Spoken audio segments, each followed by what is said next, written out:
A story that is all new at 5:30, and it has a lot of you talking. Our Megan Rivers is here to verify what's true about a viral Instagram video that has a lot of people worried. And let's talk about why, Meg.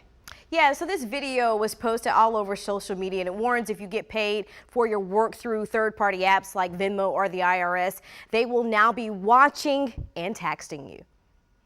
This viral video on Instagram has 441,000 views and has been liked more than 8,500 times. It claims starting in January 2022, if you receive more than $600 per year through third-party apps like Cashapp, Venmo, or Zelle, you will be taxed. So if you are a small business owner or a gig worker and you receive money through these apps, you want to start getting your paperwork straight now because you will be taxed on that. So let's verify. Will business owners receiving more than $600 a year through these apps need to start paying taxes next year? Here are our sources. Darius Hinton, a CPA licensed in D.C., the American Rescue Plan Act of 2021, and this proposal from the Treasury Department to improve tax compliance. First, let's look at small businesses. And as a small business owner, it is true.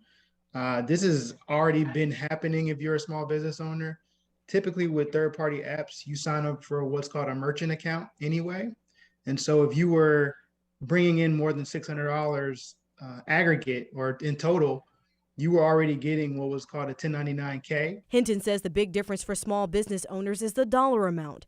The American Rescue Plan Act lowers it from $20,000 to $600 starting next year. Small business owners like Tura Lloyd Jackson, the owner of Recrowned, would be directly impacted. As a small business owner, I'm already completing the 1099-K tax form. And sometimes people will tip me through Cash App, Venmo, PayPal, all these different third-party apps.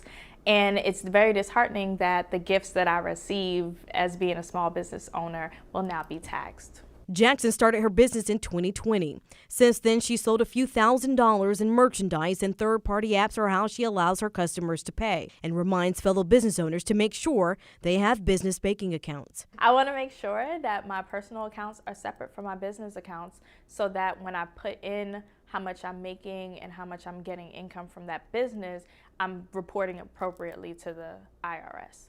Hinton says if you receive tips or any other related business expense through certain apps, it's a quick fix to change them from personal to merchant accounts. Within the app, you can actually convert your account to a business account. So we can verify, yes, business owners earning $600 a year with those apps will need to start paying taxes.